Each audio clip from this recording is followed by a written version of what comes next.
ये video morning view की तरफ से आप तक पहुंचाया गया है। आपने द ग्रेट रेजिग्नेशन के बारे में तो सुना होगा। यूएस डिपार्टमेंट ऑफ लेबर के अनुसार 2021 में 38 मिलियन से अधिक अमेरिकन ने अपनी नौकरी छोड़ दी।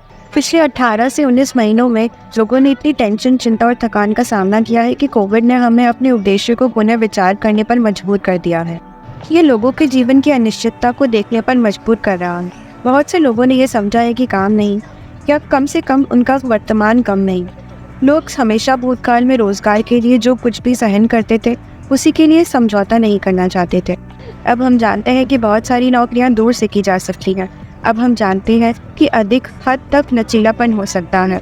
ये सिर्फ लोगों का कहना है कि मुझे इसकी ज़रूरत नहीं है, मैं बाहर हूँ। नमस्ते, कोल्ड फ्यूजन के एक और एपिसोड में आपका स्वागत है, जहाँ मैं साइंस, टेक्नोलॉजी, बिजनेस या हिस्ट्री की किसी भी चीज़ को कवर करता हूँ। आधुनिक दुनिया में रहने वाले मानवों के लिए हमें नौकरी की ज़रूरत होती है। यही वो चीज़ है जो हमें जीने की सुविधा देती है। बहुत लंबे समय तक शक्तियों का संतुलन मालिकों और नौकरी देने वालों के पक्ष में था, लेकिन पिछले 2 वर्षों में कुछ रोचक घटनाएं हुई। जनवरी 2022 की एक यूएस सरकार की रिपोर्ट ने बताया कि केवल 2021 के दूसरे आधे भाग में ही 20 मिलियन लोगों ने अपनी नौकरी छोड़ दी। ये एक विश्वास व्यापी आंदोलन है। कर्मचारी अपनी नौकरियों को रिकॉर्ड संख्या में छोड़ रहे हैं। ये एक ऐसी घटना है जो इतनी ध्यान देने योग्य है कि इसका नाम है द ग्रेट रेजिग्नेशन। और ये एक घटना है जो दुनिया के श्रमिकों द्वारा एक स्पष्ट संदेश भेज रही है। नौकरी देने वाले सावधान, हम अपनी कीमत जानते हैं। तो चलिए देखते हैं इसमें क्या कारण था, दुनिया ने कैसे इसका समाधान किया और इसका भविष्य पर क्या प्रभाव हो सकता है। आप कोल्ड फ्यूजन टीवी देख रहे हैं। बहुत से लोगों के लिए ये महामारी एक अवसर प्रदान करती थी जिससे वे अपने जीवन, करियर, प्राथमिकताओं और स्थानीय तथा विश्वव्यापी अर्थव्यवस्था में अपनी स्थिति पर विचार कर सकते थे। इस समय के विचार द्वारा कुछ व्यक्तिगत अनुभव हुए और अर्थव्यवस्था पर सोच और अधिक प्रभावित हो सकते हैं। महासमर्पण श्रम बल का प्राथमिक उत्तर महामारी नहीं था। दरअसल 2020 के पहले कुछ महीनों में जो लोग स्थिर रोजगार रखते थे, उन्होंने इसे जिंदगी भर के लिए पकड़ लिया था, क्योंकि अधिकतर असुरक्षितता थी। यूनाइटेड स्टेट्स में त्यागपात्र 2.2% से 1.6% तक गिर गया, लेकिन तेज गिरावट जल्द ही एक बराबर तेज उतार से मिल गई जब दुनिया ने समझ लिया कि कोविड-19 और उसके साथ आने वाली सभी चीज़ें अभी दूर नहीं जा रही थी। 2020 के जून तक त्यागपात्र दर फिर से स्थिर हो गए थे और वो स्थिर रहेंगे। 2021 में एक तेज उछाल देखा गया और साल के पहले तिहाई भाग में ये साफ था कि कुछ गंभीर रूप से बदल गया था। 2021 के अगस्त में यूएस में त्यागपात्र का दर 2.9% तक पहुंच गया था, जो पिछले 2 दशक से अधिक था। ये 4 मिलियन यूएस नागरिकों की नौकरी छोड़ने का कारण था। नवंबर तक ये रिकॉर्ड फिर से तोड़ा गया। 4.5 मिलियन लोगों ने और इस्तीफा दे दिया। अनुमान लगाया गया है कि साल भर में लगभग 50 मिलियन लोगों ने नौकरी छोड़ दी होगी और ये एक विश्वव्यापी आंदोलन था। माइक्रोसॉफ्ट की 2021 वर्क ट्रेंड इंडेक्स के अनुसार विश्वव्यापी श्रम बल के 40% लोग नौकरी छोड़ने पर विचार कर रहे हैं। दुनिया भर में समान प्रवृत्तियां देखी गई है। बेल्जियम, फ्रांस, नीदरलैंड और यूके सभी ने त्यागपात्र दर में वृद्धि देखी है, लेकिन जर्मनी ने सबसे अधिक संख्या देखी है, जहां अनुमानित रूप से श्रम बल का 6% हिस्सा हट गया है। इसी बीच चाइना में भी हमने लाइन फ्लैट विरोध देखे, जो अधिक काम करने का विरोध था। भारत ने भी मास क्विटिंग देखी, खास करके आईटी सेक्टर में। और ऑस्ट्रेलिया ने न्यायोचित वेतन के बारे में सीमित विरोध देखे। ये साफ है कि लोग संतुष्ट नहीं हैं और वो बेहतर समझौते चाहते हैं। लेकिन सभी क्षेत्रों ने इस घटना को समान रूप से अनुभव नहीं किया है।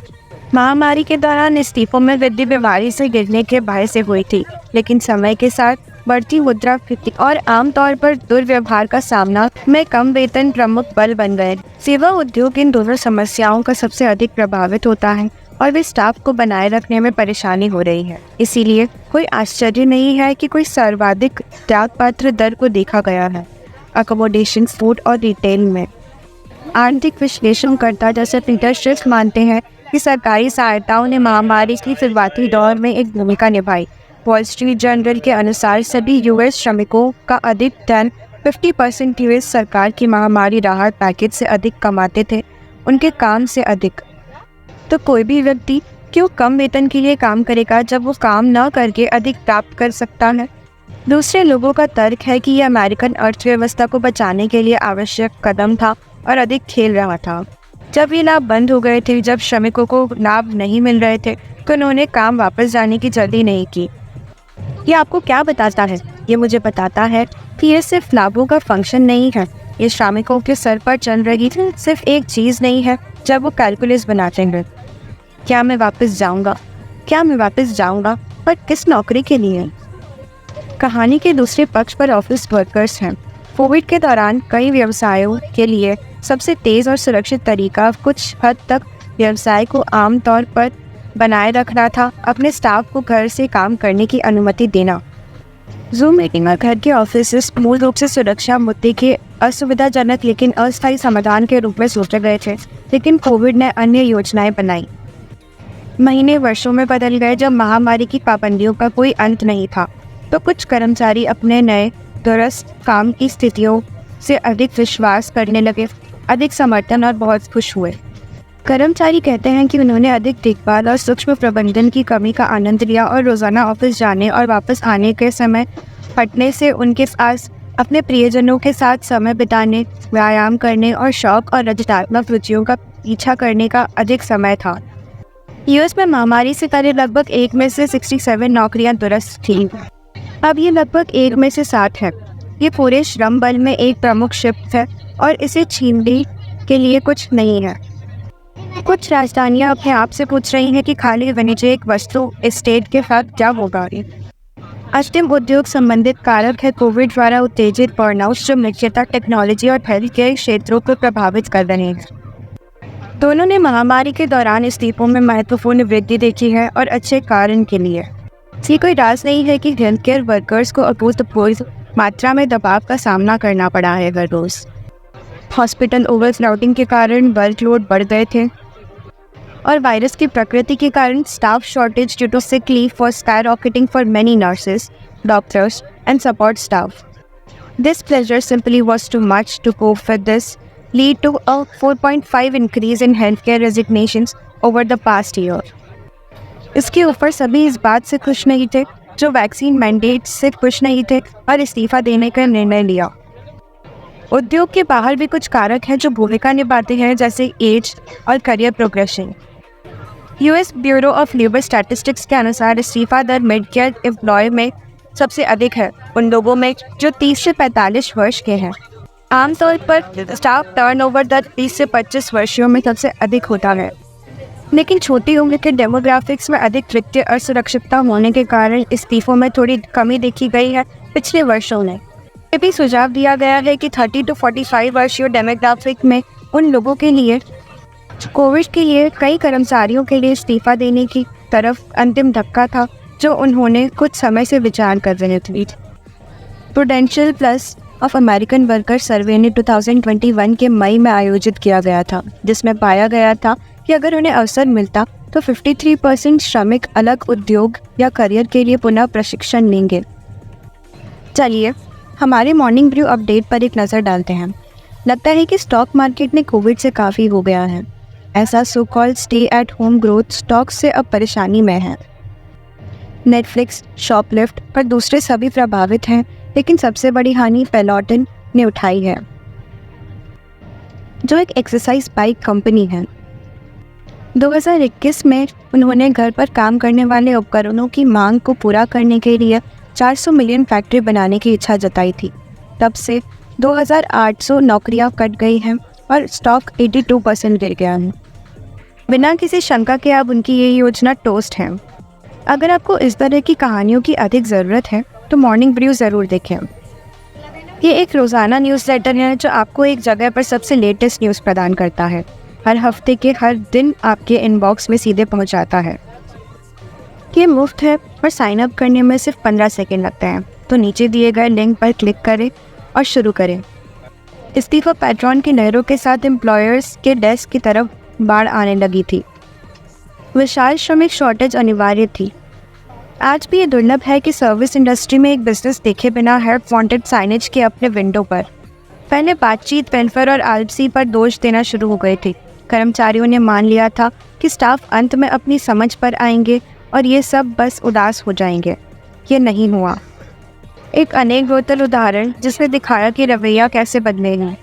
रेडिट फोरम एंटी वर्क में फॉलोअर और गतिविधियों में वृद्धि है। फोरम एक जगह है जहां लोग अपने पुअर वर्किंग कंडीशन के अनुभव शेयर कर सकते हैं, शोषण करने वाली कंपनीज को एक्सपोज कर सकते हैं और स्टैंडर्ड 9 to 5 के ऑल्टरनेटिव सिस्टम पर चर्चा कर सकते हैं। अक्टूबर 2020 में पेज पर एक सामान्य 1,80,000 फॉलोअर्स थे। आज वो संख्या लगभग 1.8 मिलियन तक बढ़ गई है। कुछ न्यूज़ आउटलेट जैसे कि न्यूयॉर्क पोस्ट तक ही कहने लगे हैं कि एंटी वर्क सब रेडिट द ग्रेट रेजिग्नेशन के लिए थोड़ा दोषी है। यूएस में स्कूल्स के लिए स्टाफ शॉर्टेज के कुछ अजीब परिणाम हुए हैं। नेशनल गार्ड कुछ स्कूल्स में तैनात किए गए थे। पर्सनल को कुछ स्कूल बसेस चलाने के लिए और क्लासरूम पढ़ाने के लिए आदेश दिए गए थे। अवश्य ही एक अजीब दृश्य है। लेबर शॉर्टेज को दुनिया भर में महसूस कर रहे हैं। एम्प्लॉयज़ निराश हो रहे हैं। कुछ नए स्टाफ को लुभाने के लिए अजीब इंसेंटिव ऑफर कर रहे हैं। कंपनीज ने सीधे एप्लीकेंट्स को इंटरव्यू स्टेज तक पहुंचने के लिए कैश ऑफर शुरू कर दिया है। जैसे एक फ्रैंकफर्ट बेस्ड टेक कंपनी जिसका नाम मैं प्रोनाउंस नहीं कर सकता हूं, जो इंटरव्यूज तक पहुंचने वाले किसी को भी €500 ऑफर कर रहा है। दूसरे राउंड तक पहुंचने वाले लोगों को €1,000 और उन लोगों को जो 6 मंथ प्रोबेशन कंप्लीट करते हैं उन्हें €5,000 दिए जाएंगे। यूएस में टारगेट और दूसरे ब्रांड्स ने ये घोषणा की है कि वे कॉलेज ट्यूशन और टेक्स्ट बुक्स नए वर्कर्स को देंगे जो पढ़ाई भी करना चाहते हैं। फास्ट फूड वर्कर के लिए जीत के रूप में मैकडॉनल्ड्स ने 2021 में घोषणा की थी कि ये वेतन को 10% बढ़ाने जा रहा है लेबर शॉर्टेज से लड़ने के लिए। लेकिन ये सिर्फ मैकडॉनल्ड्स के अपने स्टोर्स के लिए निर्धारित किया गया था और न कि फ्रेंचाइजीज रेस्टोरेंट जो अधिकांश बनाते हैं। जब वो काम नहीं करता था तो कुछ मैकडॉनल्ड्स स्टोर्स यूएस में नए एम्प्लॉयज़ को ऑफ़र कर रहे थे कि अगर वो कंपनी के साथ अधिक से अधिक 6 महीने तक रहते हैं तो उनको एक फ्री आईफोन मिलेगा। देखो, कुछ कंपनीज़ ने अपने एम्प्लॉयज़ के लिए बेनिफिट्स और फ्लेक्सिबल वर्किंग शेड्यूल्स बढ़ा दिए हैं। मेंटल हेल्थ प्रोग्राम्स और वेजेस भी इंक्रीज़ किए गए हैं। ये सब इशारा कर रहा है कि पावर का शिफ्ट हो रहा है, लेकिन ये कितने समय तक रहेगा ये तो सिर्फ समय ही बताएगा। कुछ लोग सोच रहे हैं कि ये ग्रेट रेजिग्नेशन अब कुछ अलग रूप ले रहा है।